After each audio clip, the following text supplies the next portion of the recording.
Hello, everybody. You're listening to the Big Chill Podcast. This is episode 814, not an overreaction on Week 1 NFL.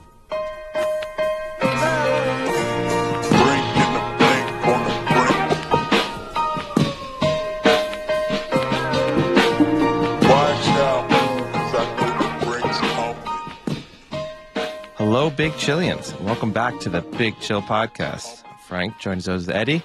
Eddie, how's it going? Week 1, just about finished in the NFL.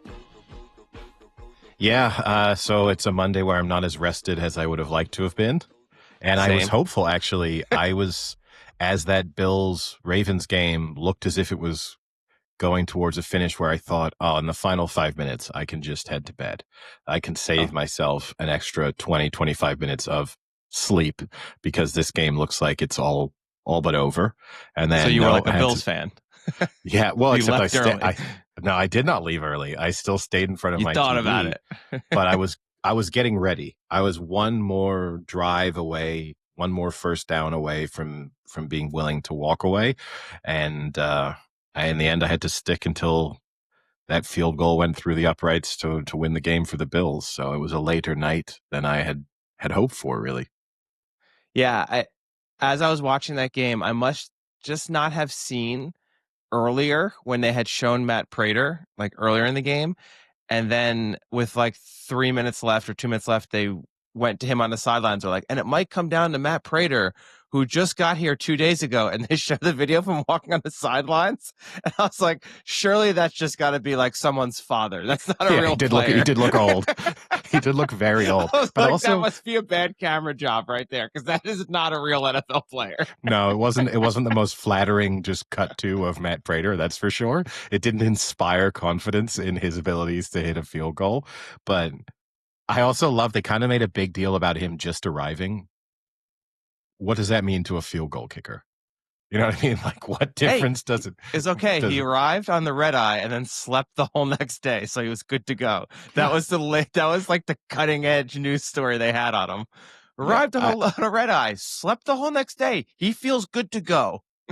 Wow, yeah, sure he does. I mean, look, Jake Moody's been on hanging around the 49ers for a while, and that doesn't make him any better. Maybe they need to stick him on red eyes before games, just see if that can get a performance out of him. They should stick him on a plane and then cut off the fucking engines. That's what they should do to Jake Moody. Good Lord, put that guy out of his misery. Yeah, I do feel sorry. It's funny because kickers are the only position that I actively feel sorry for as things are going wrong for them, really. Like a quarterback, even as things start to unravel, I have very little sympathy for. It's just, this guy's bad. Whereas kickers always, because they are isolated sort of within the team activities, and then they just come out and they just look very sad when things don't go well. Like they just have sort of sad dog face as they sort of walk off from another missed field goal whilst their team kind of ignores them. It's it's not good. Yeah, this is now going to be year 2 of having to deal with Moody. Like, I just don't get it. I mean, they have to cut him today. They have to, and bring in another kicker. And I don't want, we don't need to spend too much time speaking about that 49ers game, really. But I don't want, we've brought another kicker in for kicking competition, because I don't doubt that probably Moody in practice is really good. You know, he just clearly doesn't have it. And ultimately, the testament for why you have to cut him is because when you consistently find yourselves in situations in games where you start turning down field goals, like the Niners could have won that game pretty easily just by taking the points on offer at the times that they were on offer, but instead got into situations of like, well, it's 4th and 3 from the 20.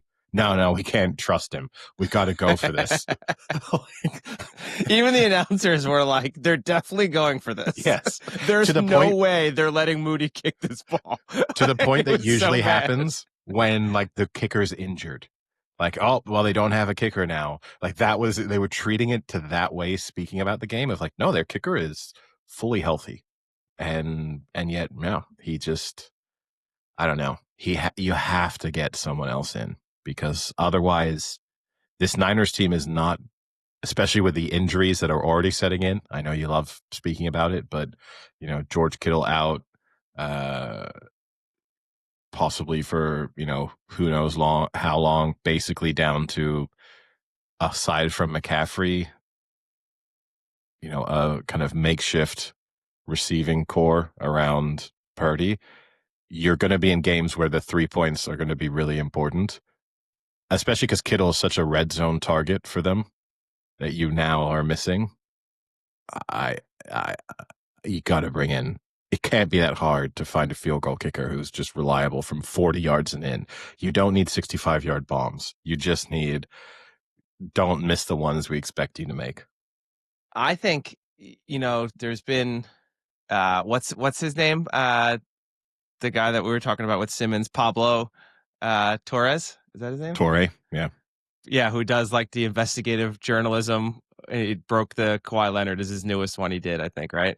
Yeah. So, someone's got to go to San Fran and break this strength and conditioning and physical therapy story because there's got to be a story there. I mean, this is the most injury-ridden team in the past 5 years that I've ever seen in the NFL. Like at a point, someone has to say, this isn't just random and chance. Like we are bad at this. And I know people are going to say there's nothing you can do with injuries, but there are things you can kind of do to try and prevent some injuries. And maybe none of these are preventable, but I am so sick and tired of having to watch a Niners game and hear about their fucking injuries every goddamn week. As a fan, it's getting so annoying to have to deal with this crap. Someone's got to look into this and see if there's a reason for it. Because every week now it's gonna be like, oh, well, they're without their stars, X, Y, and Z. They're without this guy, blah, blah, blah. It's like, well, maybe they should do something different. They do also have a remarkable knack for sort of extending someone's contract and then they immediately get injured. So in the George Kittle situation, you give him a big contract extension and then week one, he gets an injury. Now his is only a hamstring injury. Perhaps he's back. He just tweaked it and it was more preventative and cautioned. They were being cautious in terms of him not coming out this week and he's straight back. I think I do agree with you. The Juwan Jennings one, that was a shoulder injury. That might be harder to avoid. That's just getting hit and bad luck. But George Kittle in week one having a hamstring injury, that kind of shouldn't be something that happens. Yeah. You should be full over the course of a season with wear and tear and fatigue. I understand that you're just more susceptible to non-contact muscle injuries, but in week one, to be going down with a hamstring injury feels like something that shouldn't really be happening if you are really sort of checking all the boxes in terms of preparation and conditioning. Now we're in week 2 already. We're gonna have to go into they're without half of their receiving cores. Who's Purdy gonna throw to? Yeah. And I think this is wonderful because now I can basically claim that the 49ers, if they'd been healthy, would have won the Super Bowl. But unfortunately, yet again, derailed by injuries. I mean, because they scraped by Sam Darnold, who clearly was in a good system in Minnesota. Yeah. Yeah, I did feel sorry for him. Obviously, this is, I guess, the end. As much as we need to spend thinking about that game, but two big takeaways I will say from that: not a great Brock Purdy game, and I even think on the final touchdown that he threw, that they were giving him a lot of credit for, like what an incredible play, and yeah, him sort of buying time and rolling to his right, and what the one that should have been intercepted. Yeah, giving himself a chance to make the play. That was good. But then just lobbing it up to the back corner of the end zone and hoping for the best and getting bailed out by a tight end no one had heard of before this game, sort of, doing a good job to make the catch. I would rather him not make that throw. I would have been happier with just taking. That was a terrible the, throw. Yeah, just a competent defensive back knocks that out 9 times out of 10. Yeah. Like why that guy went for a one-handed interception instead of just knocking it into the fucking 5th row of the stadium, I have no idea. But, and it was nice for Bosa to finally make a play at a time that mattered in the game, for a guy who's, I think, hasn't been living up to his reputation over the last season or two. What's up with the Royal Wave that was the theme? I don't know if you noticed that, but yeah, defensive players in pretty much every game were doing the slow side to side hand wave after big Well, plays. come on. Let's be serious here. They don't have a lot of things going on, so they can only do this wave or the seatbelt. That's all they've Yes. got right now. But the wave, because I thought, oh, that's one, but no, they must have happened 9 times in 7 different games. It's as if they all got together at camps over the summer and worked on new celebrations, and that was the best one that they could come up with. I mean, they have tight ends camp. I'm sure they have defensive ends camp. Yeah. Or just MAGA rallies. Wherever it is, Bose is meeting up with people, who knows? Yeah, other hand gestures may have been used. but yeah, no, I mean, for the 49ers, that was one of those where, and I think this might be a theme for a couple of games. They won, but I feel worse about them. Like there's, it's like, yeah, that's an important divisional win, but there's no way to come away from that feeling better about them than I did 24 hours ago. Yeah, I mean, there's only a few teams I watched this entire 4-day span that I felt good about as like a playoff team, a Super Bowl challenging team. There weren't that many. I came away from this feeling like there are 3.5 teams that could win the Super Bowl. And that's overreaction, and we try and avoid overreactions. And we don't there's overreact so much, on week 1. We never overreact at all. But I really feel like having watched those games, that the Ravens, Bills, and Packers came out of it as legitimate Super Bowl contenders, to the extent that I would be surprised if it's not some combination of those 3 teams in the Super Bowl itself. And then I'm good, as much as I am not a big Herbert fan, I do have to say that here we go. The improvement that the Chargers showed in that Chiefs game, I'm going to put them in the half category. But I still didn't. What about the Eagles? I wasn't super impressed by the Eagles. But then this is what we saw happen. I wasn't with them either, last year. But Jalen Hurts had like a 95 QBR. Yeah, and they're defending champions, and I also think the NFC is significantly weaker than the AFC. Like I've kind of given so you can, they have a very good chance, certainly, of making the NFC Championship game, and then who knows from there, and a season to hit their stride. But that Cowboys team sucks and nearly beat them. Yeah, it's hard not to come away from feeling slightly worse about them on the back of that performance. Yeah, I mean, listen, if Justin Herbert finally gets the praise that my boy deserves, and it has to be at the expense of Patrick Mahomes and the Chiefs, I don't love it, but at least I'll take it. I mean, it's about time Herbert got some fucking respect out there. Yeah, but it's I only have so much praise that I can dedicate towards that division, and so as I slowly reduce the praise credits for the Chiefs, I can assign some of them to the Chargers. But I thought I was bold in making my prediction that I thought the Chiefs would miss the playoffs. I would bet on it now. Yeah, actually, when I went to go look at their schedule before week 1, before week 1, when you said that, it was only like 2-1 or 3-1 that they won't make the playoffs. It wasn't an outright, because I was actually going to bet it and be like, I knew all along, just in case, when it wasn't worth it, so I didn't do it.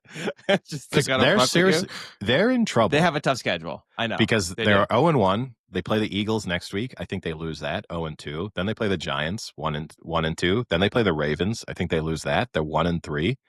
Then they play the Jags. Okay, give them the win, 2-3. They play the Lions. I think they lose that, 2-4. So we're getting to. I don't know. Did you watch the Lions yesterday? They didn't look very good either. Yeah, but I also watched the Chiefs, and I don't think, and that's but 2-4 in mid-October. And then that's still on their remaining schedule. They have the Broncos twice. Admittedly, Broncos didn't look great yesterday, but those are two tough games. They have the Bills as well. And then they have the Chargers again. Wait, real quick. Things are coming back to me as I watched 14 hours of football. I did like when the Broncos started playing and Scott Hansen on Red Zone was like, and now we get to see the Denver Broncos, a team many think sneakily could be decent this year and maybe make their way into the playoffs. It's like, Scott Hansen, they fucking made the playoffs last year and have the same team. Like, why is this like a statement? A sneaky team that might make their way to the playoffs. Yeah, I think if he'd gone so far as to say dark horses to win the Super Bowl, which is, I think, how a lot of people felt about them going into yesterday, that would have been fair. But again, they're also a team who you came away from that win feeling worse about them, given how hyped they are coming into that game. And their offense and Bo Nix certainly did not look good. Their defense did well because their defense, Bo Nix kept putting their defense into massive holes, and they mostly dug him out of them. But hey, but listen, Eddie, we're not an overreaction podcast, okay? No. But should the Chiefs trade Mahomes? Is it time to just trade, see what you can get, let him go on a team that can win again, and just start rebuilding? I think if I were the Chiefs GM, I call up the 49ers and I say, what do you think? Patrick Mahomes for George Kittle and Jake Moody. Who says no? I have a good one here. If you were the Niners, would you trade Shanahan and Purdy for Andy Reid and Mahomes? Andy Reid is the thing in that I want. Yeah, no, I understand. Oh, he's not going to play? Andy Reid is probably the thing that tips the balance there. Oh, get out of here. You're insane. I'll put it this way. If I get Mahomes straight up for Brock Purdy, I say no. You're crazy. This is an overreaction. This is a fucking outrage podcast. He's about to turn 30. Best years are behind him. Purdy's turning 28. Yeah, that's 2 good years ahead of him. No, he's 25.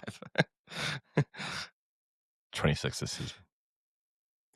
But yeah, I mean, watching that Chiefs game, well, first off, Worthy apparently I think is going to be out for a little bit. So now, literally, they're going to start in week 2 getting people off the streets to play significant wide receiver roles. Yeah. And you could tell, I mean, that team, they can't throw the ball downfield. Just their offense does not look good. And I know you're going to hate me for saying this. It's not Mahomes' fault. Like, he literally was trying everything he could do, but anytime he got the ball to throw, he had like half a second to throw before he gets smashed. It reminded me of watching the Giants to an extent, where like all they can do are like 4-yard outs, 3-yard slants, and then drop, sack. I'm not saying it's Mahomes' fault. However, I think we've seen quarterbacks who have been good enough. Because look, the conversation for Mahomes has been, is he the greatest of all time? And the standard bearer in that discussion is Tom Brady. And fundamentally, Tom Brady was so good that there was never a Patriots offense that looked this bad. And there were plenty of times that he was dealing with players who on any other offense would have been complete ineffective players. And yet he made them into, some of them he made into Hall of Famers. Like, and so I think the comparison with Brady, this is different, but I also think then when you watch the Bills Ravens game last night and you see how elusive both Allen and Lamar Jackson are, and the number of times that they have no time to throw, but then scramble around and make a 30, 40, 50-yard play, either directly with their feet or through the air.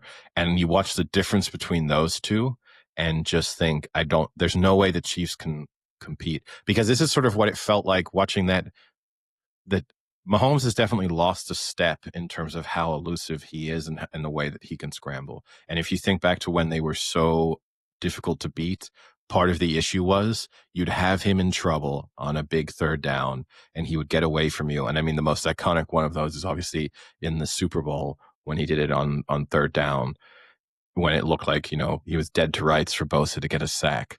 And those were back-breaking plays where you went from, oh, we're about to get off our defense is about to get off the field, and instead they've got a 30-yard completion in there, suddenly in our own, like in our territory, and destined to score points. And I don't think he has that in him anymore in terms of his ability to move. And I mean, he there's lots of scrambled for other, like I think 5 first downs that game. yeah, but not in this, you know what I mean? Not in the same way. Also, too, I'm not a huge fan of the Chiefs. Two things that made them look really bad out of that game from a who they are standpoint. One, the Kelsey play that injured Worthy. He's trying to injure a Chargers player on that. Like, that's a dirty pick play that just ended up injuring his own team. But it's a dirty, nasty little play that he and the Chiefs are running there. Oh, here we go. And they should be more heavily criticized for what they're trying to do with that play. And then the other thing, which has also got a bit of attention too, was when Mahomes was scrambling down the sidelines and looked like he was going to go out, and then instead chose to like step back in and bump into the Chargers, whoever that corner was or whatever.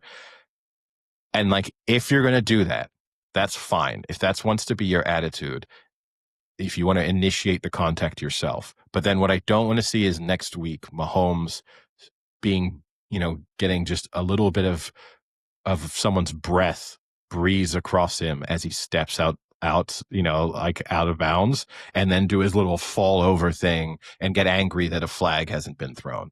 You have to choose that you're either a quarterback who avoids the contact and you want to be protected, or you're there to give as good as you get. And that means every once in a while you're going to get hit going down the sidelines because someone doesn't know if you're going to step back in and try and make them look like an idiot, or if you're going to step out of bounds and try and draw a penalty. And I think that's where officials need to crack down and say to Mahomes now, okay, you don't get protection on this, like running down the sidelines now. You've shown us that you will occasionally step back in and just plow into a guy. He doesn't step back in. He does. He could have just. If he stepped back in, he would have been out. So he wasn't out. No, so but he's going down the sidelines. He was headed out of bounds, and he actively made the decision to change course to initiate contact with the defender. But you're allowed to but you're allowed to do that and still, if you're out of bounds, not get hit late out of bounds. I don't know if ultimately yes, that's correct. However, what position are you putting defenders in where you're saying, hey, sometimes when I'm running down tiptoeing down the sidelines, I'm actually going to just turn back in and try and truck you. And if you're saying I need to do the smart play and be not trying to touch you, I'm going to possibly hurt you in the process because you're not prepared for contact to be initiated. But the next time as I'm tiptoeing down, I'm going to wait to see you move a little bit towards me. And then I'm going to take that little step and get my right foot out of bounds. And you're going to hit me and I'm going to fall to the ground as if I've been shot. And I'm going to get a 15-yard penalty. And that's. Well, I think if he's coming towards you, you go straight on and hit him. And if he's stepping to the side, then he obviously missed him. You're making it sound so simple in a world in which this is happening in a split second. And you're like, if you were a coach, you would say, if Mahomes is running on the sidelines, do not fucking touch him. Don't. Like, that would be your instruction. And then that guy's going to go to the sidelines like, thanks, coach. Now he embarrassed me. That's the highlight that they're pulling out from this game is him knocking me backwards. Well, I think the highlight they're pulling out is when Justin Herbert does the 14-yard slide for the first down for the win. Sure, but you know what I mean. Yeah, so I mean, I do think the Chiefs, watching that offense, I do think they're in trouble because now you've lost your number one receiver. Your other number one receiver isn't back till week 7, right? 6 games he's suspended. So I don't know who they even throw to. Pacheco did not look very good. No aspect of that offense looked like it did 3 years ago. So that's definitely a worry for the Chiefs. And then we kind of covered the other Thursday game, the Eagles, Cowboys. Friday game. Sorry. Oh no, Thursday game. That was Thursday. That was the Friday game. We covered the Thursday game, and then so I guess moving on to Sunday in that early slate of games. I don't know what to take away from there. I don't know what to make of much of those teams. Like, For instance, you have the Commanders, who everyone fall into, I think, one of two categories. Either they are Super Bowl contenders or they're going to have a regression. And after watching what they did to the Giants, I don't know still what that is. They didn't look great against the Giants, but yet the Giants never looked like they were going to win that game or come close to winning that game. So I wasn't that impressed with the Commanders' offense. I thought they'd do more, especially against a Giants secondary that isn't that great. I thought they would be able to throw more, and then with the combo of throwing and opening it up for Jaden Daniels, but they looked okay. I'm giving a pass to the Commanders and the Broncos as two teams who didn't look great in victories, but like I can write that off as week one rustiness, and I can expect both teams to get better, particularly in the case of the Broncos offense. So those two I put into a sort of separate category. I think my big takeaway from the early set of games is the Bengals just aren't good. I mean, they should have lost to the Browns. They get saved by a missed field goal. And a Joe good Flacco, defensive stop for the first time in Bengals history, maybe. yeah. Joe Flacco outplayed Joe Burrow. I mean, that shouldn't be happening. And yeah, I think it's impossible. And again, we kind of mentioned it in the preview. Yes, this is a Bengals team that will 4 or 5 times this season score 45 points and look unstoppable just because of the weapons that are around them. And when everything clicks, it's going to be so exciting. And people are going to say, like, don't count them out in the playoffs. We can count them out in the playoffs. There is no way Yes. that team wins multiple playoff games. See, I kind of disagree because for me, at least they won this game. Whereas last year, this is a game that they lose and then they end up not making the playoffs because they didn't get that stupid win they needed to when they weren't clicking. But then when they were clicking, they were able to win, but they don't have enough wins to make it to the playoffs. So at least in this sense, yes, they didn't click. Like nothing about that offense looked good yesterday. But we know that eventually things will click and Chase and Higgins and Burrow will go for like 500 yards. And that's always scary when that offense finally does click. So maybe they do get hot the last 3 weeks of the season and then ride into the playoffs. But because they've won this game, they might actually be able to get into the playoffs now. Ooh. So I think as a Bengals fan, you watch that and you don't think great about it, but at least you think like, hey, we got to win. We got out of it. We can get into the playoffs. No, to me, they're exactly like the 49ers. They won, but. So the 49ers have no chance in the playoffs. No. I think the can't 49ers. Wait till 6 weeks from now. Well, no, no chance in the playoffs, no chance of making the playoffs. I think the 49ers will win that division. And I think the 49ers will be in the playoffs. And could the 49ers, like the Bengals, could they win a playoff game? When I say no chance in the playoffs, I don't mean they couldn't win a first round playoff game. They absolutely could. But could the Bengals win 3 playoff games in a row? No, because there's just no way that what we see from them, they're not going to be able to produce the consistency when it matters against good teams.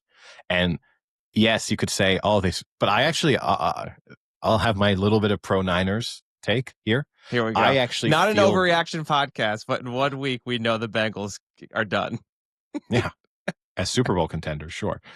The 49ers, I actually feel a little bit better about because at least their win involved a game-winning drive late in the fourth quarter. Now, they then got lucky that the Seahawks basically put together a game-winning drive to answer it, and they made a big defensive play.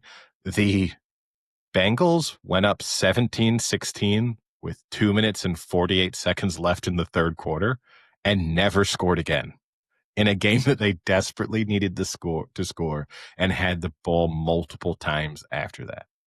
And so that to me is a team where it's the Browns gave it away through inefficiency in the fourth quarter in big moments versus the thing that makes the Bengals good, they couldn't even do when they really needed it. But it's early. It's 1 week. Like teams don't play great every week. And I do love That's this spin, though. It's like the Bengals win and they suck. The Niners were 1st and 5 on like the 7-yard line with a minute left, about to lose that game. Should have lost that game. Purdy's throw was terrible for that touchdown, and yet you're positive on that game. well, no, I wasn't. I said I came out of it feeling worse about them. I feel less worse about the 49ers than I feel about the Bengals. But I mean, that actually, we didn't speak about that masterclass, the Robert Saleh effect, just the defensive genius that he's brought back to the 49ers. The Seahawks, 1st and 10, go, just line up in the neutral zone, make it 1st and 5, ruin. They had a play in mind that just messed with their heads, and then you immediately force the fumble and end the game. That was playing chess when everyone else was playing checkers there. I love that they immediately cut to Salah on the sideline celebrating as if Yeah. he orchestrated that. Good Well, job, Salah. You let them go completely down the field in like 30 seconds and then got a lucky turnover on the 7-yard line. It's like, that's all me, baby. well, why is it lucky? I will say this. It's not a lucky turnover. You you make a good play and you force a turnover. But yes, But I don't think fumbles have anything to do with the coach. Like I think you could argue if it's like a strip sack off a blitz, okay. But it was just a running play that Bosa kind of just blew up. No. It was Sam Darnold who fumbled in his throwing motion. Oh yeah, that's right. He forced the you're right. Yeah. lineman. Yeah, back that was a into, nice play by Bosa. Oh yeah, that's right. He pushed the O tackle into Darnold. Yeah, that was actually the play call. Yeah, that was exactly Saleh how said, they drew it up. Just push the lineman in. That's what today. I don't want this play. I don't want you to hit the quarterback. I want you to push the lineman. Well, they in. know that Sam Darnold has like a very long throwing arc and really brings the ball down. And so if you can bring the butts of the offensive lineman in that arc, he's very likely to catch it on the way up. So it's, that's the advantages of having worked closely with Sam Darnold when he was in with the 49ers. So let's stay in that division. A lot of people had the Cardinals doing well, including myself. I had them to win the division. Wasn't too impressed with that win over the Saints. 20-13 kind of squeak by game where at points I was genuinely nervous that they were going to blow that game. Yeah, I will give them a pass. I think that's more of a week 1 thing. My takeaway from that is maybe the Saints. I actually think we along with everybody else was like the Saints and the Browns are going to be unbelievably bad and may not get to 3 wins combined. And maybe the Saints and Browns aren't quite as inept as we thought they were going to be coming into this season. So maybe rather than focusing on teams disappointing us, maybe it should be a little bit of maybe the Browns and the Saints are a little friskier and they're still going to lose most of their games and they're not good, but maybe this isn't going to be 30-point blowouts every time they take the field. Well, I'll tell you what was almost a 30-point blowout, Eddie, and that was the Colts versus the Dolphins.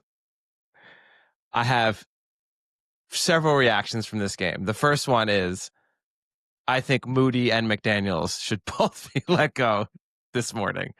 That was like, I watched that game happen to be on Red Zone a lot. I think because the Colts were always in the red zone. And then it was always like, maybe the Dolphins can get something going on this drive. Maybe this drive. Maybe this drive. The Dolphins need one on this. Like every drive, it was like a must score for the Dolphins. They looked bad. Like no one looked enthused to play. Tua did not look good at all. Like I don't know what you saw in the preseason and then when he came out, I mean that looked bad. That was an embarrassing game. If you're a Dolphins fan, I don't know what you do after this. Yeah, no, they're in a blow it up stage. The window, and it's easy to forget how good they were for that brief moment in time when their offense did look unstoppable. 2 seasons ago, whenever that was, when McDaniels first arrived, and now all of a sudden they might be in with a chance of potentially being the worst team in the NFL. Because I also think it just looks like it's toxic there, in that nobody wants to be there anymore. And maybe the clue should have been when McDaniels had that that press conference and said it's a great day because we're one day closer to death, maybe that should have been the sign that things were really, really bad for the Miami Dolphins. But yeah, like they're because we again in our preview we both kind of agreed this Dolphins team isn't good, but where they really struggle is in bad weather conditions and outdoors, and like the Colts aren't good, Yeah. and so actually this is a pretty good matchup for the Dolphins, and it turns out they might just struggle everywhere. There Yeah. might be Tua posted a 2.7 QBR.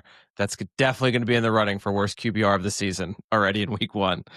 And then on the other side, you had Daniel Jones. Let's read this stat line out here. 22 of 29, 272 yards, a touchdown pass, 2 touchdown runs, and only 1 sack with a QBR of 87.6.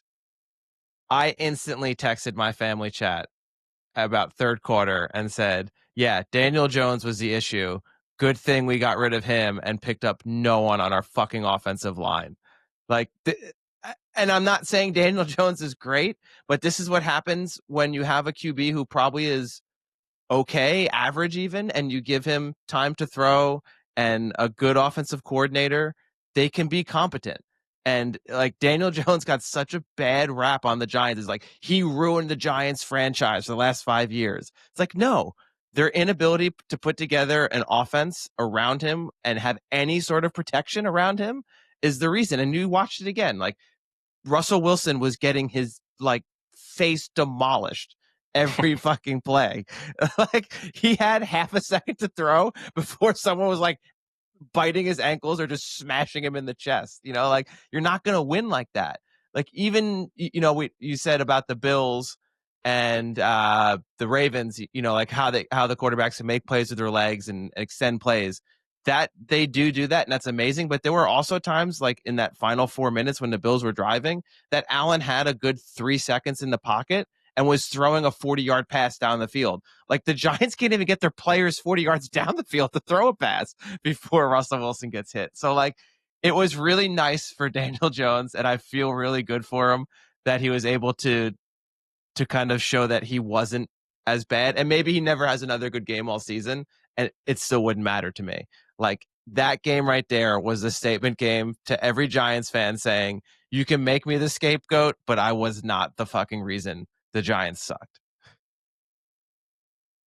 Yeah, that's fair. And I mean, I think the reason too, right, is everyone ripped into the Giants when they gave Daniel Jones that extension, but then ultimately it was a pretty good extension in terms of what you're paying a starting quarterback in the NFL. Yeah.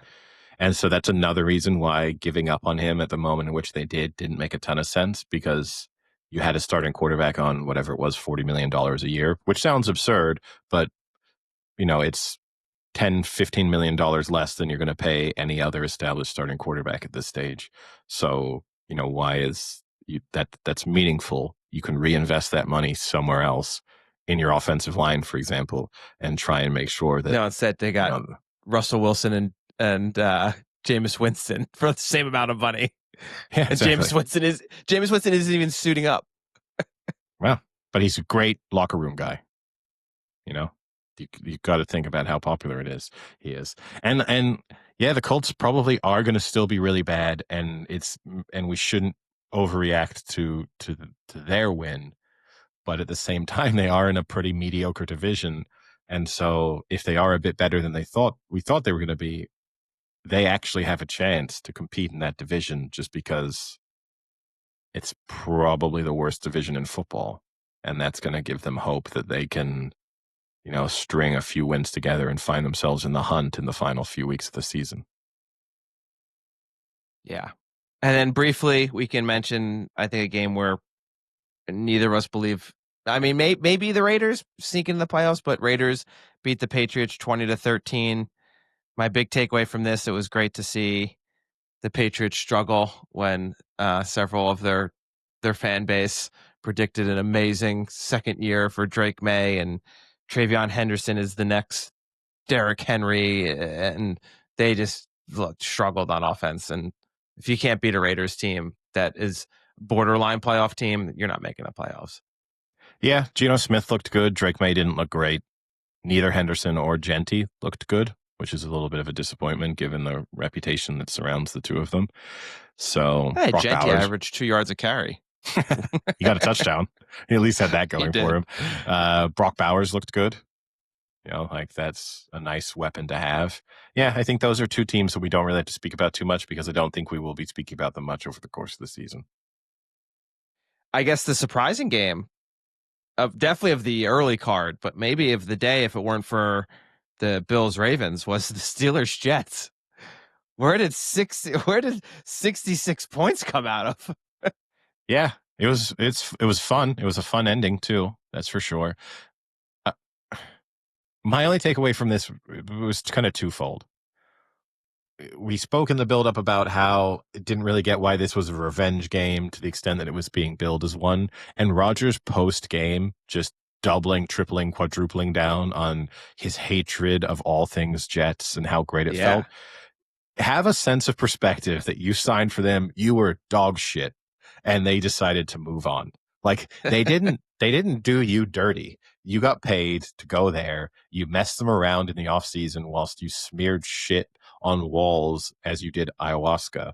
And then they didn't know whether you were coming back, retiring, who knows. And you weren't good. And they decided it was time to, and you ruptured your Achilles and missed an entire season. And they eventually decided that it was time to move on to something younger and kind of reshape the organization. You should thank them for the time, the albeit disappointing time that you spent in New York, and just have a bit of class and move on to the next challenge and say, like, oh, it didn't go well there. I understand why they wanted to go in a new direction. I'm delighted to be with the Pittsburgh Steelers, who I think are an amazing organization.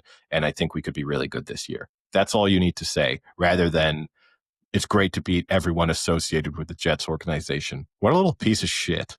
Like, what just, what a I way mean, to show that you're just a terrible teammate, employee, boss, everything. I couldn't agree more. If that were, I'm trying to think of a player who is like that. I would say maybe like a Zach Wilson, or if you're a younger player who was on a team who brought you in, thought very highly of you, and then ultimately cut you and didn't give you the opportunity, and then you play them and you do well, that's fine. You're a 28-year-old kid who felt like you weren't given the right chance. You came back, you showed them, good for you. I'm okay with that. You're a 40-year-old, 20-year veteran in the league, and you signed a massive contract for that team and did absolutely nothing but put that team further into the ground in their grave. Have some fucking respect and just have some class, man. Like don't Taylor Townsend us. Well, also too, like, and we've said it all along, right? When you consistently don't have good relationships with everyone who comes within your inner circle, then that's a reflection on you. So when it's doesn't speak to his family anymore, doesn't have good relationships anymore with the Packers, doesn't have good relationships anymore with the Jets, doesn't have a good relationship with any of his former girlfriends, fiancés, anything. That you're the problem. This isn't these other teams. And just having a certain like, why are you going? You would hope that you would go off into the desert and do ayahuasca and come back with, a greater sense of perspective and understanding on the universe and of yourself, and then realize that actually I don't need to take shots at the Jets, and it would show progress and improvement from me to instead focus on what the Steelers are now doing. And like, he played pretty well.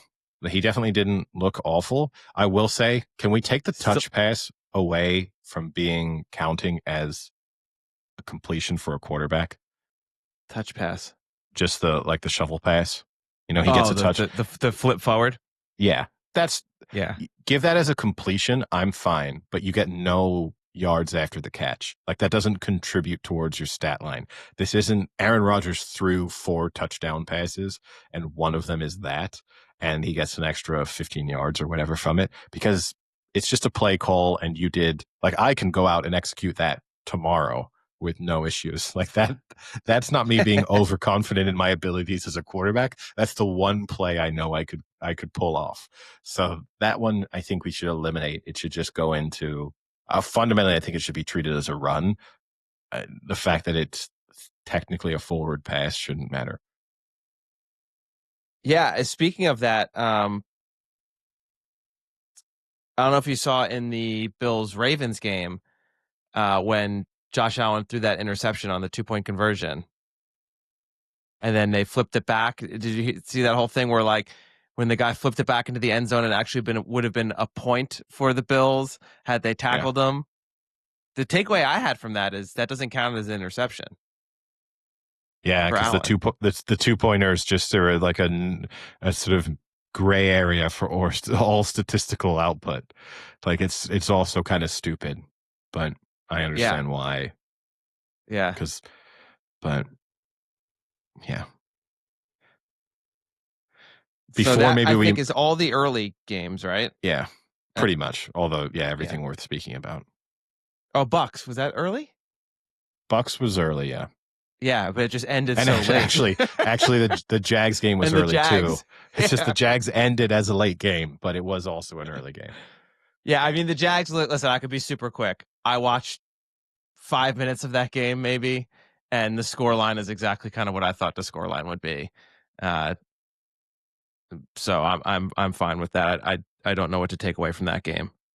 Yeah, I think agreed. Can't read too much into it, but they at least looked okay. Like the Panthers, I don't think are particularly good, but the Jags have had some terrible results in the last season or two. So at least their offense worked, and they looked okay. I think that's room for encouragement, and that maybe they'll be a bit better this year. And then And yeah, that foul how about the Bucks, Eddie? What do we think of the Bucks? But they are who we thought they were. I think is the only fair assessment, which is that they're not that good, but they're a lot of fun, and they're going to win some fun games and they're going to lose some fun games, and they're going to do some dumb things. And I don't think they're good enough to beat a really good team, but they'd be feisty in a good game every once in a while. And that Baker Mayfield is in a category of quarterbacks. We spoke about it in our text exchange during the games, where I have total belief in him him getting the ball back. I absolutely thought that they were going to go down and score. There was zero doubt in my mind. And I think there's only about 6 quarterbacks in the NFL who I feel that way about right now. And so that's a huge compliment to him that he's in that category. Yeah, he's an absolute gamer, and it's so fun to watch. Like I could watch Baker Mayfield have the ball in the last 5 minutes of games, and we've been doing it since college, right? I mean, he was amazing to watch in college in Oklahoma when they were down or it was just a back and forth game. I mean, everyone talks about the game with him and Mahomes where they scored like 560 points or something like that.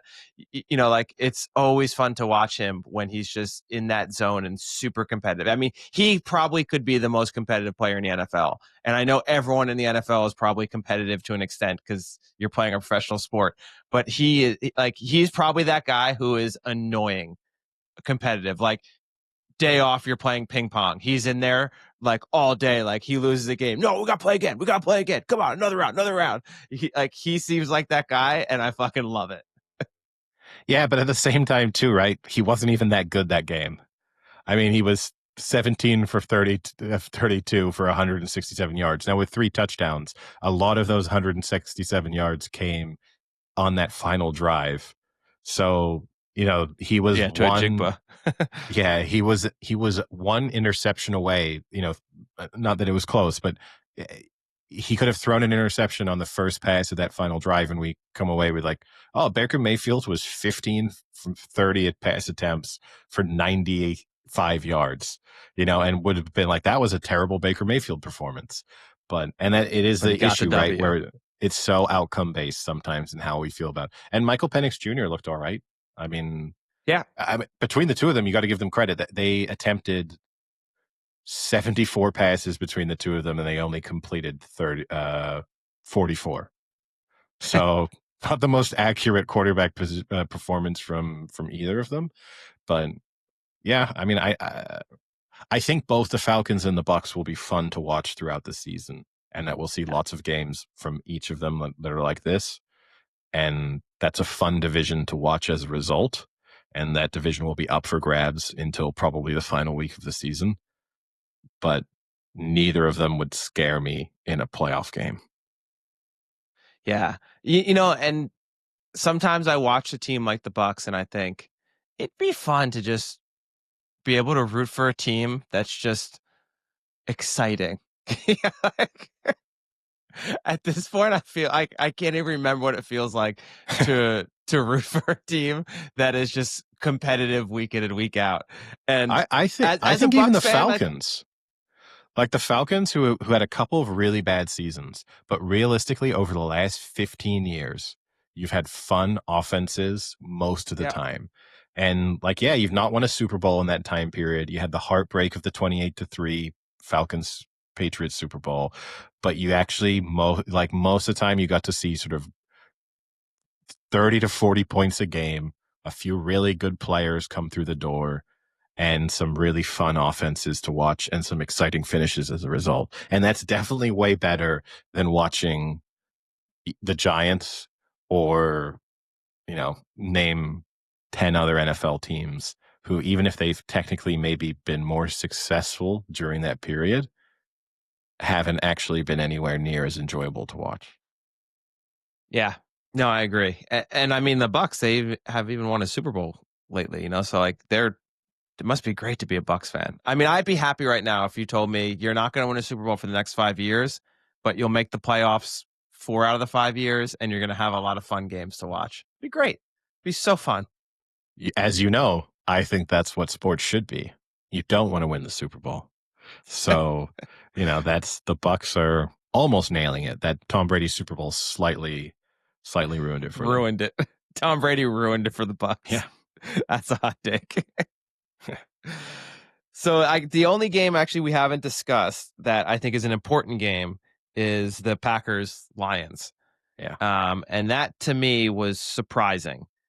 Not surprising that the Packers won, but surprising that it felt like the Lions were never really in it. Uh, like even when they were down, I just wasn't confident that they were going to come back. And when you kind of watched that game, I think the most surprising part was how good the Packers shut down their running game. You have Gibbs and Montgomery, Sonic and Knuckles tore it up last year, are the base of that team. They do a lot off of running and play action, and they had like 40 yards combined, maybe 50. I can't remember what it was, but 44. it was a really bad performance by that run team. Yeah. Yeah. And I don't Montgomery know if 11 that's just bad on the Lions or if that's a sign that the Packers have really solidified that defense. Yeah, Montgomery 11 carries for 25 yards and Jahmyr Gibbs 9 carries for 19 yards. And then Jamison Williams 1 carry for 3 yards. So, yeah, I mean, they completely shut down the run game, which is impressive against a team that has such their play calling too, right? The runs are dynamic looking. They're so fast.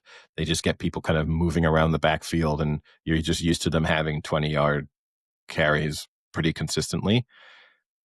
I think I'm willing to give the Lions a pass and just think that was a bad day at the office and they got behind the 8 ball and then were never really able to recover. But for the Packers, that was a good statement win that they are serious, that their offense is good. I don't think their offense is amazing, but it's good. And their defense is elite. And that's a good enough combination that they're going to be tough for any team. And I think their defense is good enough that it will feel confident against pretty much. They were one of the few defenses that I kind of watched yesterday. And then you came away thinking, especially as we'll move on to that Bills-Ravens game and how unstoppable each of those offenses looked at different times. I think the Packers defense could at least slow down those teams and get them more into the sort of 25 to 30 point territory that would give their offense the chance to win that game. Yeah, no, I have the exact same takeaway. I mean, I'm not panicked about the Lions yet, but I'm just more impressed with the Packers and, having an offense that can put up close to 30 points a game, but then have a defense that can stop someone like the Lions and really shut down that Lions run game, which was very impressive. So yeah, I feel honestly, I mean, we both predicted Bills Packers Super Bowl, and I feel pretty good about that after week 1. I mean, let's not overreact here, but I think that's money in the bag at this point. Can I transition on to the late game by saying I actually came out of that game feeling worse about the Bills. No, dude, the Ravens aren't winners. It's fine. Bills are winners. I don't want to be. I don't want to read into, because if you recall, going into it, I said, even if the Bills lose, I will not feel drastically different about them. And so I don't feel drastically different about them or the Ravens. And I think ultimately, but the Ravens were so dominant for 85 to 90% of that game that I can't do anything but feel like if they play 10 times, the Ravens are winning 7 of them. And that they're definitely going to meet again in the playoffs. And regardless of what happens between now and then, aside from injuries, but like assuming both teams are basically healthy, the Ravens should be favorites because I just think it's a nightmare matchup for the Bills because they can't stop the run. And we're just having to pencil the Ravens in for 250 yards on the ground.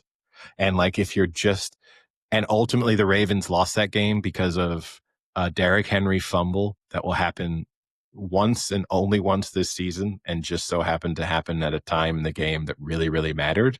And because of bizarrely, when they then just needed to pick up 1 first down, they just decided, you know what, we're not going to run the ball in the way that we've been running all over them all game. Like, I think that was a little bit of a choke moment from Harbaugh, where it was, they know we're going to run. They know we're just going to give the ball to Derrick Henry or have Lamar Jackson in a designed run. And so because we know they know, we're going to do something else. And that was stupid. And I also think they should have, on the 4th and 3, gone for it over punting. Like, I think their chances of picking up a 4th and 3 versus their chances of stopping a Bills team that was just on a complete roll, it was game over if they picked up the first down. Whereas their best hope, I think, was let's limit them to a field goal with enough time that we're getting the ball back. And I don't like your chances of that. Yeah, I mean, Collinsworth even said it on the broadcast. Classic Collinsworth for week 1. I mean, he came out of the gate hot on week 1. I thought he was going to have a fucking aneurysm halfway through those like final 2 drives.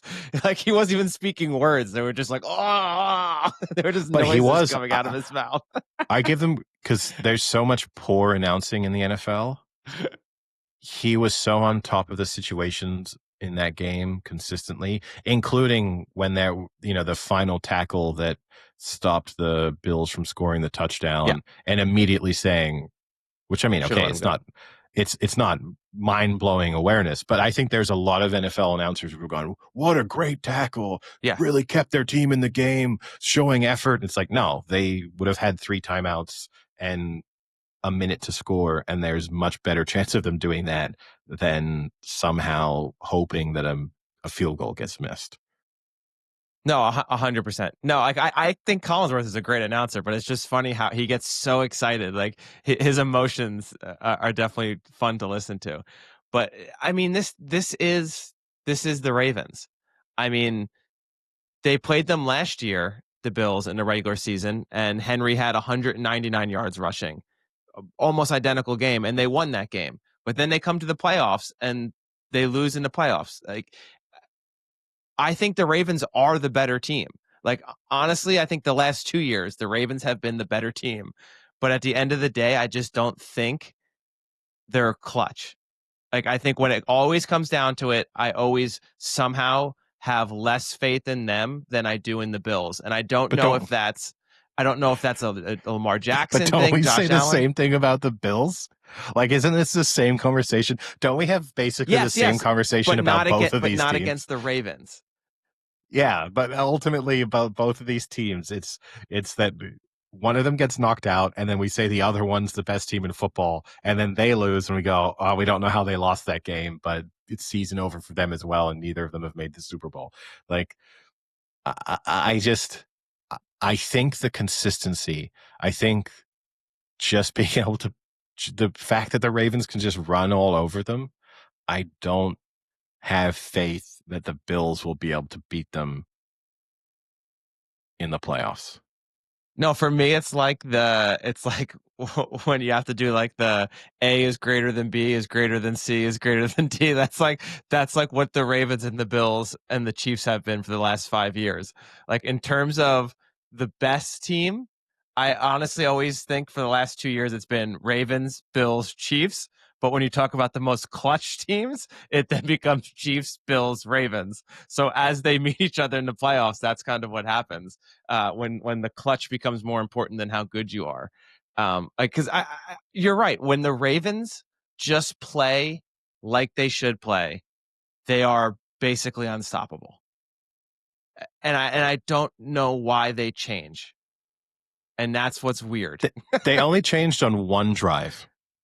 But when it mattered just, the most, right? Like, yeah, why do you change on the drive it matters the most?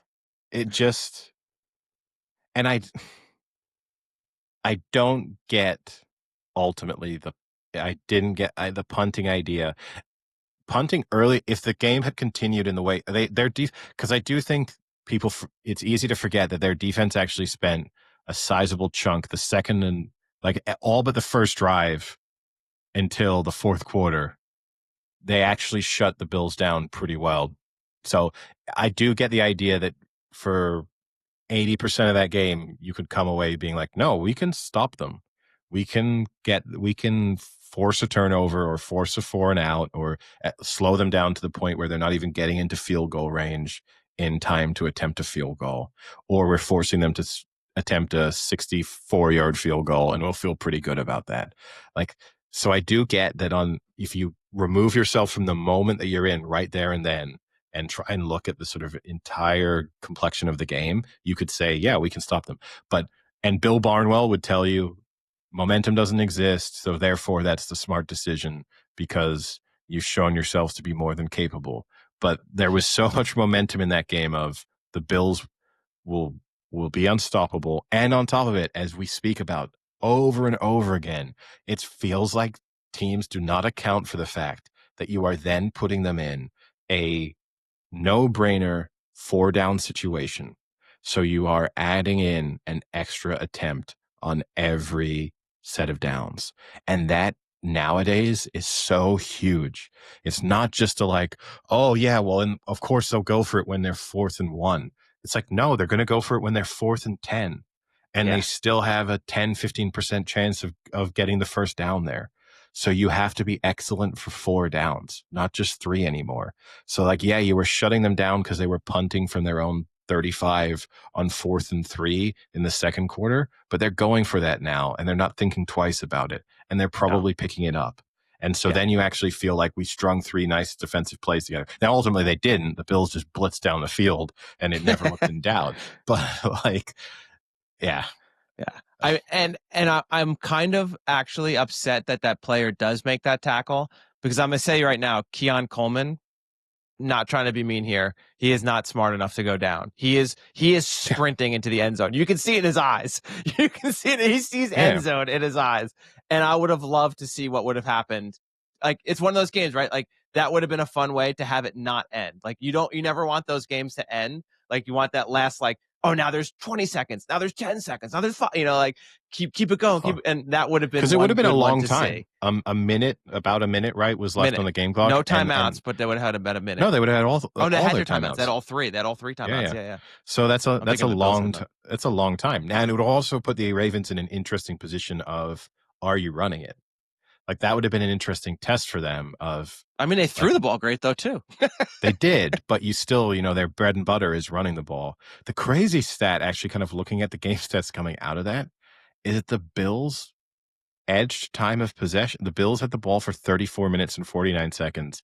The Ravens for 25 minutes and 11 seconds. So basically a 10-minute time of possession advantage for the Bills, which is kind of insane given the fact that the Ravens rushed for 238 yards. Yeah. Well, Well, you have to remember though, like, right, what one Henry rush was 50 yards, 60 yards. The other one was like 40 yards. He Yeah. had 2 touchdown runs of like 40 yards plus. No, that's ultimately because the Bills had 29 first downs and the Ravens only had 19 Yeah. because they were actually making big plays that the Bills were not making. But now I honestly I came away from that kind of regretting my Bills pick. Nah, I feel great. I'm not going to change my mind because I don't think like my preseason prediction is my preseason prediction. And I hate when there's lots of other sports media out there where week to week they change and then they can kind of take credit because over the course of the season they've picked 7 potential Super Bowl winners and then they can refer back to that clip of remember when I said in week 9 that I thought the Giants could actually win the Super Bowl? Look, they did. Like, it's really annoying. So I'm not changing my pick, but I think the Ravens should be Super Bowl favorites on the back of what we saw. Yeah. Can't win a big one. So I got one more takeaway from that game. It's game adjacent. When the Bills had to get that 2-point conversion to tie it, the last one, before then they had to get the game winning field goal.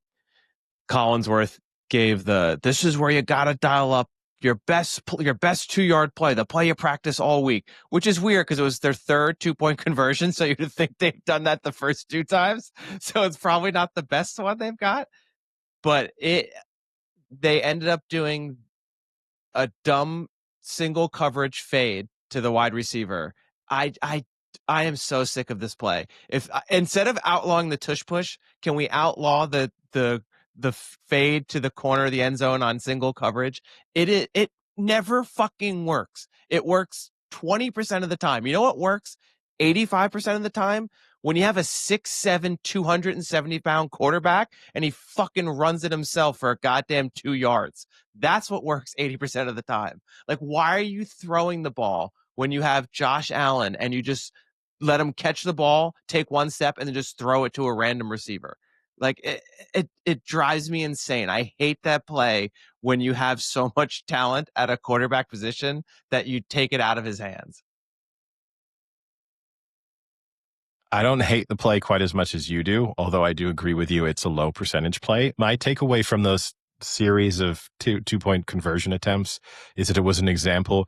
I'm critical of teams for not going for, as we both are, for 2-point attempts early, like when they're down 15 and then they decide, which actually the Ravens did. The Bills did, sorry. They'd Bills gone did. for they'd gone for multiple, then they got to the down 15, but now we want to keep it a 1-score game, so we'll just take the Yeah. 7 points and we'll delay the 2-point conversion to the end, which they get away with because they then get the 3 and out, but it should have ultimately punished them for not being in a position where they knew exactly what the situation was.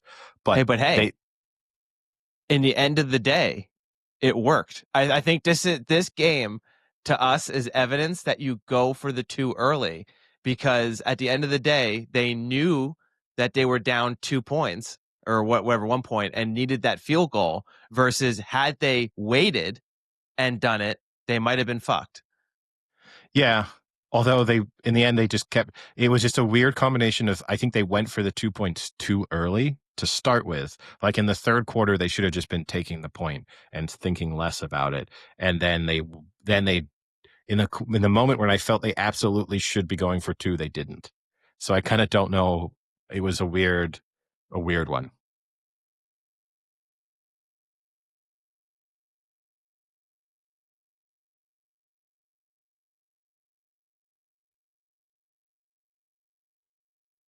All right, so now we're going to guess the lines for week 2. Yeah. We'll save that for a future reincarnation of our own podcast. But yeah, obviously we'll get our tips for week 2, I guess, on our next episode. I did have a question for you on the back of me saying that the Ravens should still be Super Bowl favorites. How many teams do you think have lost in week 1 and gone on to win the Super Bowl? Is it a percentage? No, you can give me it's not very many teams. 20? No, only 4. Really? Yeah. The 1997 Broncos, the 2000 Baltimore Ravens, the 2006 New England Patriots, and the 2022 Kansas City Chiefs. Wow. Only 4 times have a team gone 0-1 and then gone on to win the Super Bowl. So on that Uh, basis, things aren't looking great for the Ravens, but at the same time, you could say that's 4 times within the last 30 years. So it's a lot more frequent in the modern day than it was prior to that. yeah, maybe. So I guess non-NFL talk, the big talking point would be, is this the official changing of the guard in men's tennis? Do we have a new superstar on our hands, Eddie? Is Carlos Well, Alcaraz the next him? I think we have 2 superstars in Sinner and Yeah. Alcaraz. Are I we don't sure think Sinner's it's good anymore? I don't think it's a train. I don't think it's a changing of the guard because I think the situation is the same, which is that Alcaraz has the higher highs, he has the higher ceiling, but he has the lower floor. And Sinner has the higher floor, but the lower ceiling. And so Sinner is going to be impossible for, I think, anyone other than Alcaraz to really beat in meaningful moments. Alcaraz could lose to someone else, and Alcaraz will lose comfortably to Sinner if he isn't at his very best. But when he's at his very best, Sinner just can't touch him. And ultimately, I think this is a very boring moment for men's tennis because I don't know when we're going to see our next. This is now 5 finals in a row that have been Sinner Alcaraz in Grand Slams. I don't know when we're going to have the next Grand Slam, aside from if there's an injury or a suspension, where either one of where it's not the two of them going head to head in a final. And so we're just going to see this over and over again. And if you take away the French Open final, which is obviously an all-time classic, most of them aren't that interesting because like this one, okay, you got back to 1-set-all at Wimbledon. Sinner came back from a set down, but we do get a lot of 4-set sort of finishes in these, and a lot of sets that are not that, like someone gets an early break and then it's just set over. So it's not actually the most there's some incredible points. And I'm not trying to knock the quality of the actual tennis being played, but it's not the most interesting thing in the world.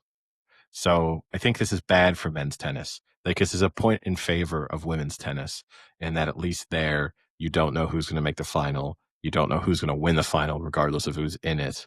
And there's a bit more unpredictability, which is more interesting from a fan perspective. But didn't we know for 25 years that Federer, Nadal, or Djokovic would win? No, because then you had Andy Murray, too, who Oh, won a handful of Grand we're still Slams holding and on to also Andy Murray being good. made finals. And then you had Wawrinka, who, was not obviously on the same level and didn't win majors, but did disrupt who made it there. And, a host of other players, like those players were incredibly dominant, but already the benefit of being 3 of them was that there was some interest there all the time of, well, 2 of them are going to have to play each other before the final. So that's going to add interest. So we don't know who's getting where, which also meant that there was something significant about world rankings, because now they're just ranked 1 and 2. They're always going to be on the opposite sides of the draw. So we're just going to see them in the finals. If you had 3 of them, then you know that 2 of them are going to have to play each other before the final. And if you drop from second to third in the world rankings, it's significant because you have to go through number 1 to get to the final. Whereas now, Alcaraz, part of the reason why this was billed as such an important final was if Alcaraz wins, he goes back to world number 1. That's cool for him. It probably gets him some sponsorship money in terms of an incentive that he has built, sort of baked into some contracts. And I'm sure he's proud of it. I'm not it must be awesome to call yourself number 1 tennis player in the world, but there's little significance in terms of what it means for the actual future matches, because it just now I'm on the other side of the draw, but we're still going to end up playing each other in the final. Well, I mean, you had Djokovic 2 years ago was still competitive as these 2 are coming in. So maybe you get a new guy coming in the next year or 2, and then you have another big 3, maybe.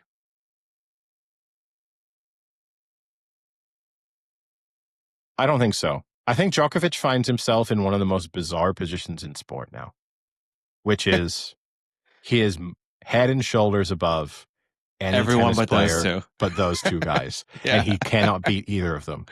And so it's like such a weird position for him to be in, where it must be consistently disappointing. Like you get to a semifinal, you lose in three in straight sets, although the sets were kind of close. Like he wasn't blown away, but at the same time, he was never in that semifinal against Alcaraz.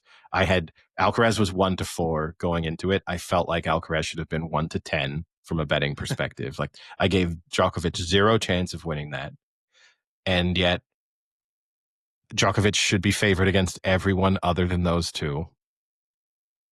And like that's such a weird, and he's 40 years old, so like it's a strange position of where, and this is what frustrates me, is because you then have people calling for him to retire.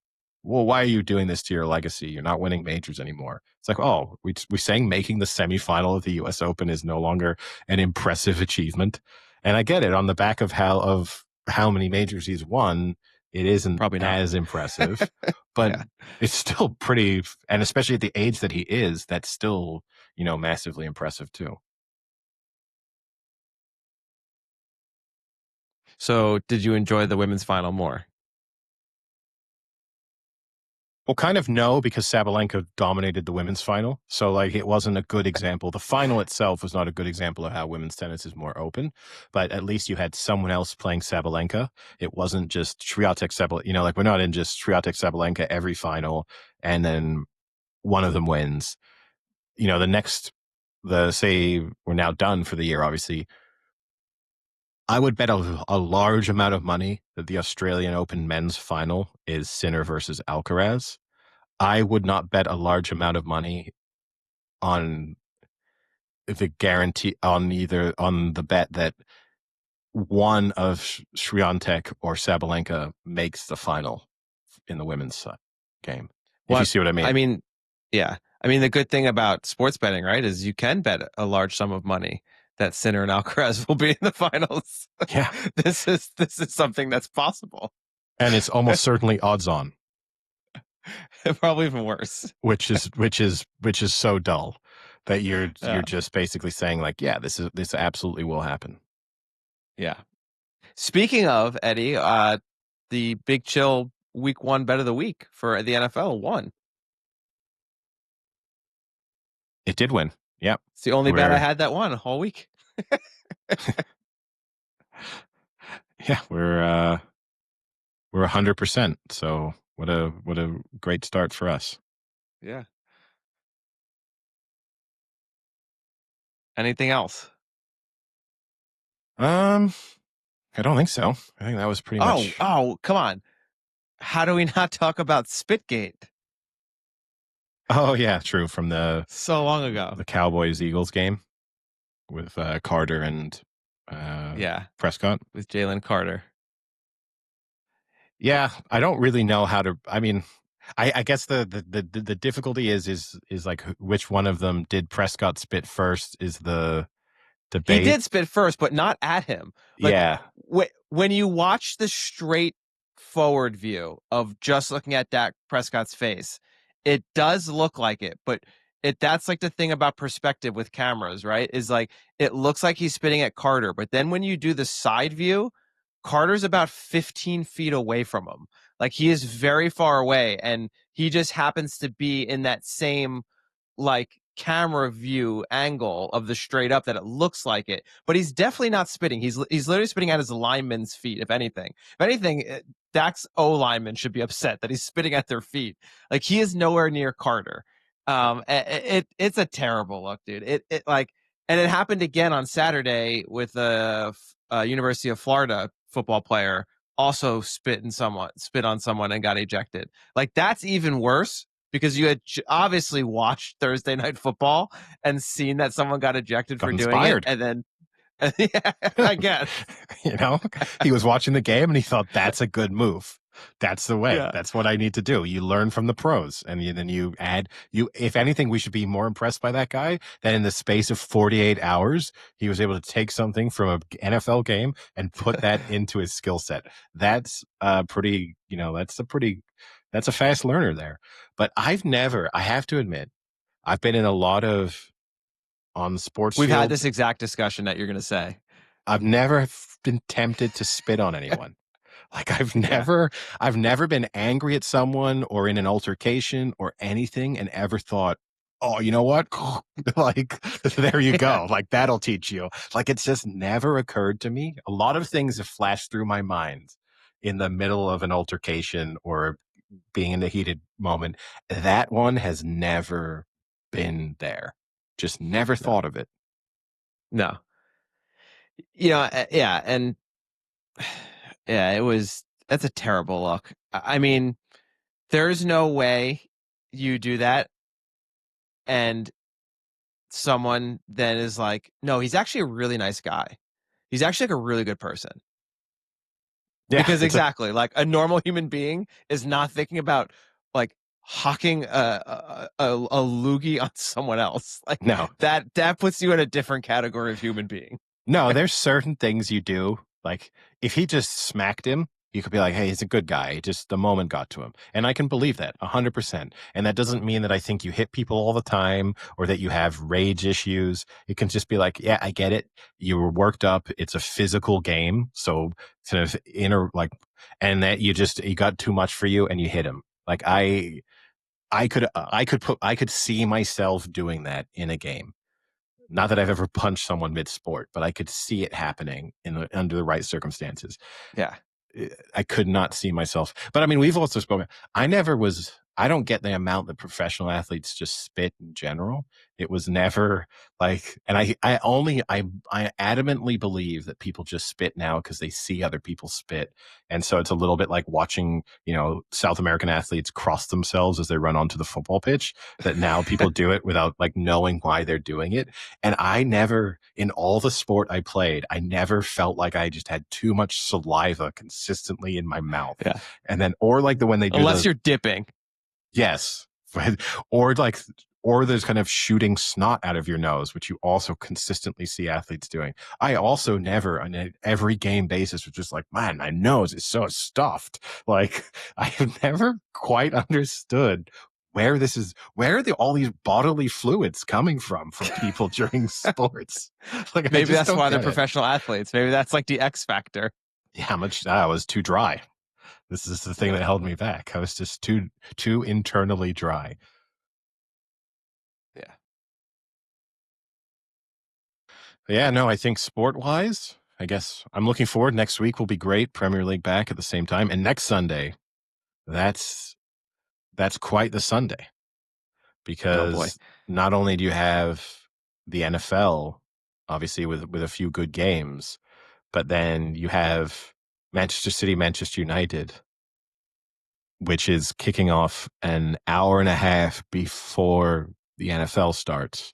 So Perfect. We'll end like 15 minutes or so into the NFL slate of games. So in an ideal world, I will probably bet on City. So I'll just say City are 3-0 up with 15 minutes to go and I can change channels. But more than likely, City will be 1-0 up with 10 minutes to go. I have to keep watching. And then they lose 2-1. And then 10 minutes into the NFL, I'm rebetting before anything's happened in the NFL games. And then it gets really annoying because it constantly keeps getting play suspended. Yes. Or and then you just mistime it where you're like, well, I do want to bet on the 49ers. They've just scored a touchdown. So now they've gone 1-6. And then 3 minutes later, and now the other team scored a touchdown. So they're back to 1-2. Great timing on my rebet there. But yeah. So anyway, nice weekend of sport. I have one big non-sporting topic to discuss. Ooh, one popular culture. A big one. Big one. Big one for you. Less big for me. I did watch episode 1 of The Paper, The Office spinoff. I also did. I watched the first 2 episodes. Yeah. You're a huge Office fan. You're probably the biggest Office fan I know. Yeah. Huge Office fan. No spoilers. I guess there's not really any spoilers anyway. But so the concept for listeners who are unfamiliar, basically it's that the documentary crew kind of wanted to go back to catch up with Dunder Mifflin. Dunder Mifflin has shut down. It was acquired by this other sort of big paper company from Toledo, Ohio. And that paper company owns a number of different sort of paper types, one of which is a newspaper is sort of part of their paper wing. And this is pretty much a failing local Toledo newspaper. And the documentary crew is now going to focus on this newspaper. Yeah. Good synopsis. Yeah. Thank you. Microsoft Copilot did it for me, but I bet it did. I haven't seen your mouth move in 90 minutes. Oh, I'm not a real person anymore. I am 100% AI. But how long would it take me to realize I'm speaking to AI? If I didn't switch my camera on, podcast. The crazy thing is, so with the software that we use to record this, I can put a script in and it can speak in our voices, because obviously we have thousands of hours that have been used to train these, kind of without our consent, but unfortunately it's that ship has sailed, so it exists now. But it means that I think if I didn't turn my camera on, and then I did use like Copilot or ChatGPT to respond to everything that you were saying, I could then have my voice react. It would be interesting to see how long it would take you to figure out. I think it wouldn't take long, because it's still a little awkward sounding. It's not perfect, but it could maybe get a couple sentences by you. Yeah, probably. Yeah, getting back to the paper. So I've watched 2 episodes now. I have read. So one of the big things about this show was originally it was supposed to be a week-to-week drop. And then about 2 weeks before it aired, or 3 weeks before it aired, they decided to just dump it all at once. Never a good sign. No. But sometimes I understand, especially with comedies, it takes a while for comedies to get their feet under them and get their identity, especially with the identity. I mean, you look at season 1 of The Office, a lot of people hate season 1 of The Office. It's not the best season by any means. And that I even don't had the advantage dislike it. that season 1 of The Office US is exactly like season 1 of The Office UK. So it found its identity in terms of spinning off into a different US version, but they had the advantage of actually having kind of been through it already and knowing what the plot points and the beats should be, and they still didn't do it amazingly well. Yeah, and I mean, Parks and Rec, another great example. Season 1 of Parks and Rec is not very good. And then you can there are episodes where literally the switch flips, and then from then on, it's like a whole different show. I think with The Office, for me, it's the injury, the episode where he burns his foot on the George Foreman grill. That kind of like changed the show after that. But so I understand you're not going to hit it out of the park with a comedy in the pilot episode. What I really disliked, I'll start with the dislike. What I really disliked is I felt like they were trying too much to be like The Office, but then also not be like The Office. So they did a bunch of things where it's like, we're going to do this that's so not like The Office, but it is like The Office because you've acknowledged what worked or was funny about X, Y in The Office and like did a 180 on it. So it's like just the exact opposite. So I didn't like that they were still clinging on to The Office, and especially with like the first intro part, I didn't need to see what's this Vance from Vance Refrigeration. I did not need to see. That was so stupid. That first 10 minutes, I was like, if this is what it's going to be, I didn't laugh for the first 15 minutes. But the only thing I do get, I agree with you, it wasn't interesting. And he kind of felt like they didn't tell him he was going to be in it. And then they just made him like he was sort of felt like he was reading a script as they were recording him. And they just like, we need this to be added in 15 minutes from now because the episode's about to go out.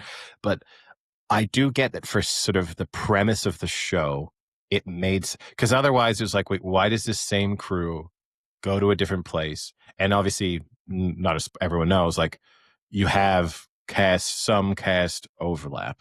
So you have Oscar, who's like a pretty big part of the show. It would have been too weird to be like, now we go to Toledo, Ohio, and Oscars is also there. So But this I at mean, least they never had an intro episode in The Office saying why they were there. They never had an no, intro but episode in Parks and Rec saying why they're but there. they didn't need to introduce like why the camera crew, why they chose them as the target of the documentary or why they were making a documentary. But they did kind of need to understand, hey, this same documentary crew is making another documentary in a completely different place. Why do we And know if it's we're the going, same documentary crew? because they literally say that. I know, but like you never actually see the documentary crew, although I you don't do mean in the last crew as season of in The like the Office. same camera guys, but you know what I mean in terms of like the same production company is making this documentary, and Yeah. they have to be able to, because that is kind of the joke sometimes. For example, Oscar, they show up and he's like, no, not you fucking guys, and then also like he signed the same release he signed in 2005 can apply to this documentary. So you can't ignore the fact that it's the same people. And it would have been too, like, as much as I'm willing to suspend disbelief, it would have been too fucking stupid to be like, oh, from Scranton, Pennsylvania, we've now gone to Toledo, Ohio, and Oscar just so happens these are the only two jobs he's ever had, and the same crew is coming like completely randomly to, I think you they could know, have done it better. I just think they could have done it without needing the like Vance going on the, you know, Why Chamber of couldn't it just Commerce have started with website. Oscar, where Oscar's like, "What the fuck are you guys doing here?" And then like they have him being like, "Oh wait, so you went to go see Dunder Mifflin? Oh, and they're not there anymore." Yeah, I could have told you they're not there anymore. Like you could have done that in 20 Yeah, seconds with that would have Oscar. felt too. I mean, to me, I hate that level of exposition of a conversation that would never really happen in real life and is only happening to move the plot forward. That would have been tough for me. I at Worse least than get seeing the Vance from Vance Refrigeration give one of the dumbest intros ever. the only thing I think there's an issue there, and now I don't know who was willing to take part and who I guess maybe is even still alive because there's a possible They're couple all still cast crews. alive. That is like the security guard because he would have been a guy who could have explained it and was in the original. Like that would have made That's more true. I don't sense. know if the security guard. Yeah. And he's an alternative of a non-central figure where they show back up at the office and he just goes like, "Why are you guys trying to get in? They're not here anymore. They were bought by some company. They closed down in 2019." And like him being annoyed, there could have been more humor in that exchange because he was just always annoyed by everything that was going on. But you know, had they could have done that, but then maybe he's not alive. I know you're Googling. I hope he is. He's still alive. He's Okay. still alive. How old is he? He's 75. Okay. So he could still have acted. He's probably actually Yeah. the same age, if not younger, than the guy who plays Vance from Vance Refrigeration. So, Yeah. because he must be Hank, mid the security 70s. guard. Guys, whatever Hank says goes. These chairs are bad. So, That's like, what he you know, goes. but, you know, those there were smarter ways to do it. I'll agree with you there, but I get why it was a sort of natural way. My Yeah. biggest issue, I have two characters. I Wait, thought it wait. was Go ahead. So I thought it was better than I thought it was going to be. I think we're going to click on the same two things. But there's two characters who just Same. really All bother right. me. Hold on. So wait. One is obvious, and one is they might make me not watch the show anymore because I almost can't stand when they're on, and it's the Italian woman. Yes, 100%. She Sabrina Impecatore or whatever who's Yeah, playing so she's Esmeralda. from season 3 of White Lotus. People Yeah. might know her from. She was the concierge. She is so, and part of it was I didn't really like her in season 3 of White Lotus either. I didn't think she was that great of an actor, and I don't think she's doing a good job now. But this is what made The Office so amazing, and I think Parks and Rec to an extent so amazing, is you can have characters who are so non-reality characters that like don't exist in real life but yet are somewhat believable like they do. And obviously the greatest example, it might go down all time, is Dwight from The Office.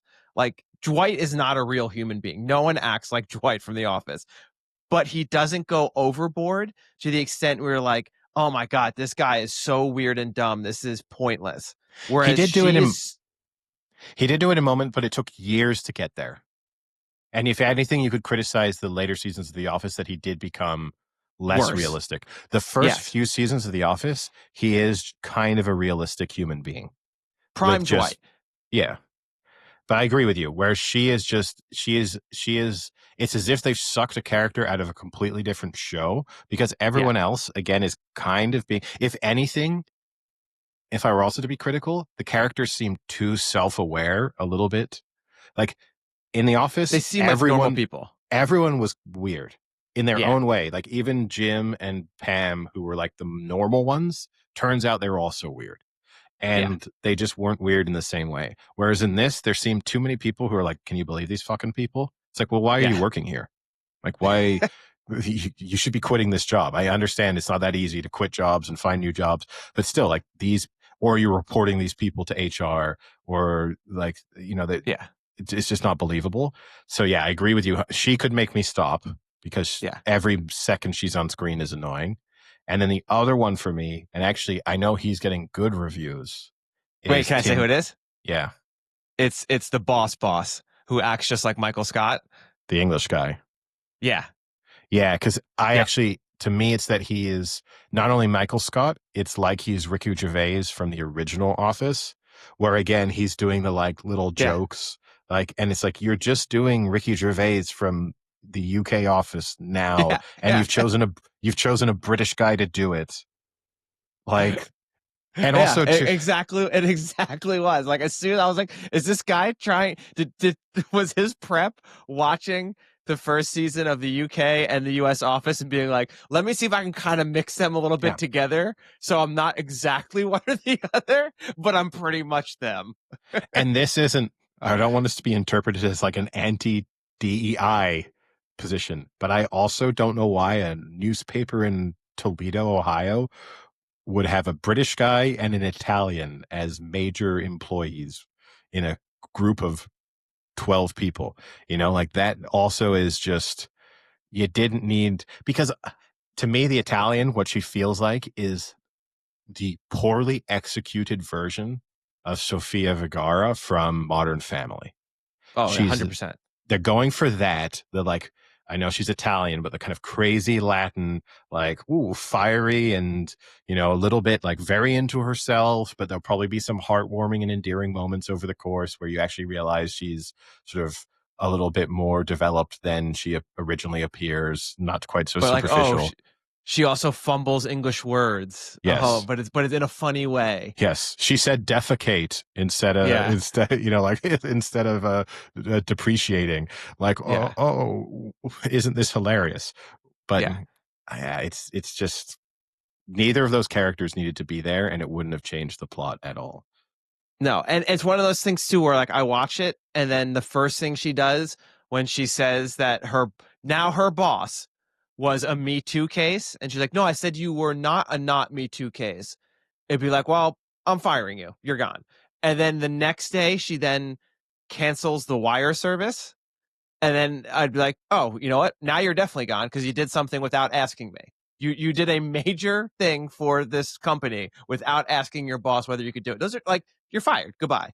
Like Yeah.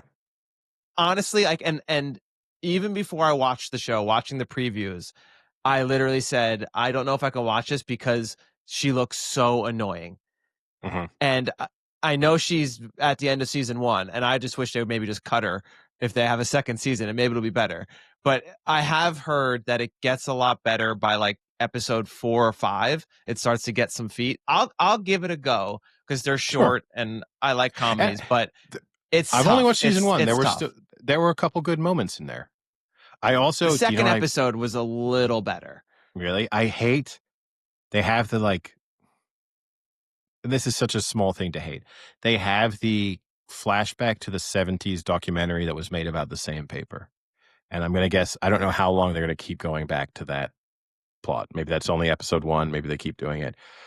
Nothing bothers me more in a production of this quality that you cut to a documentary supposedly made in the 70s and all you've done is filmed it and made it black and white. And so Yeah. like there's nothing about the film quality that makes it look old. And it's so lazy that it annoys me so much. And that also bothered me. And that's such a small, that's something that won't bother most people, but that did really bother me.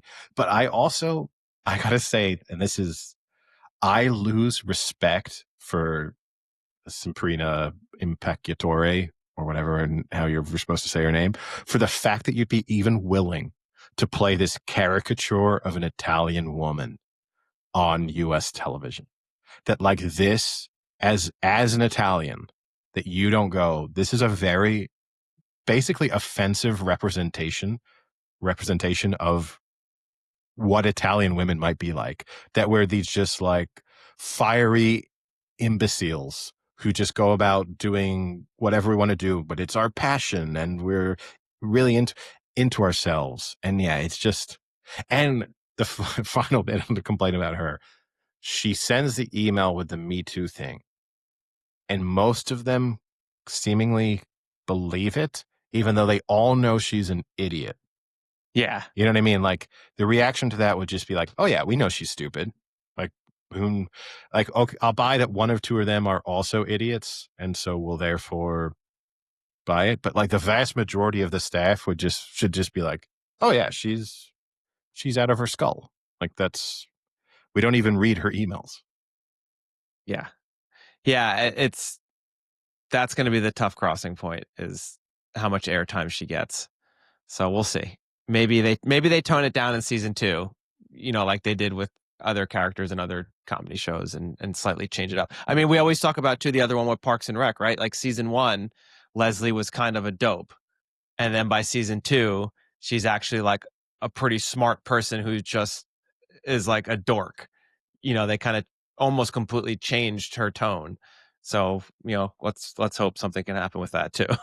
If it's even a good show. I don't even know if it's actually worth saving, but I think they have renewed it for season 2. So Yeah, and even Michael Scott, right? In season 1, he's just a dick.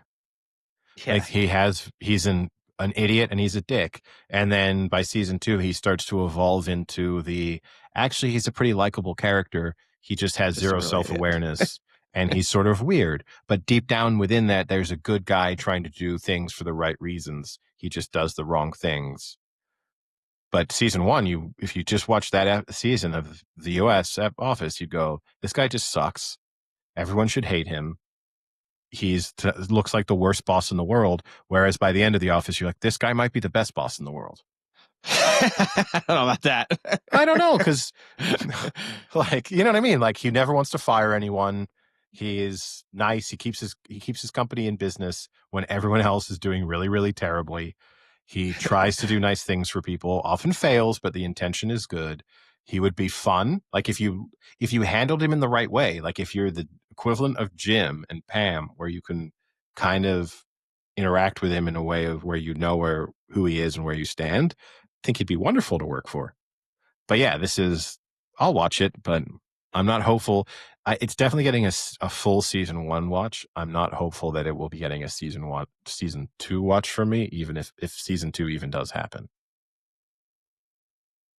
Yeah, well, we'll see. I'll give a few more episodes. I mean, I've got time for 30-minute comedy, so. But anything else? I don't think so, no. Okay.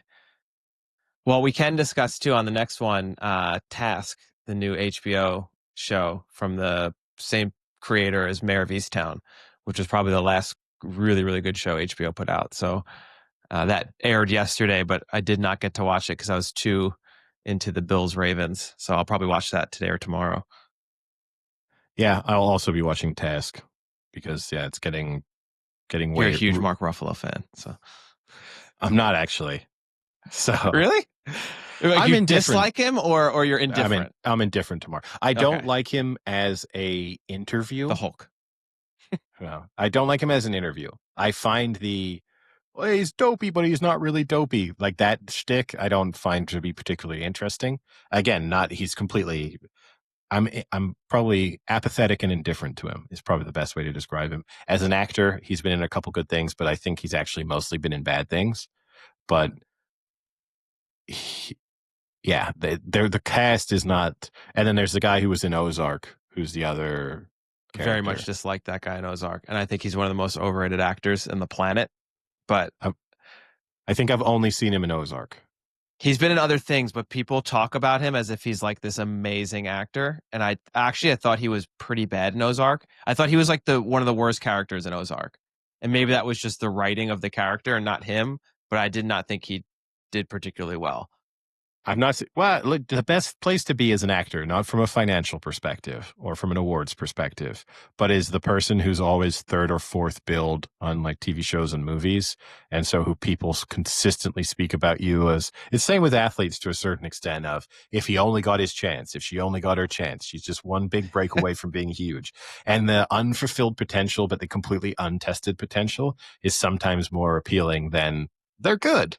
Like people get way more excited about, well, the fourth string quarterback, if he just got his chance. It's like, he's probably not as good as the first string, but glad Tommy DeVito. Yeah. Glad you're super excited about him. All right. I guess with that, we'll call it a day, and I'll talk to you in a few days. Sounds good. All right. See ya. Cheerio.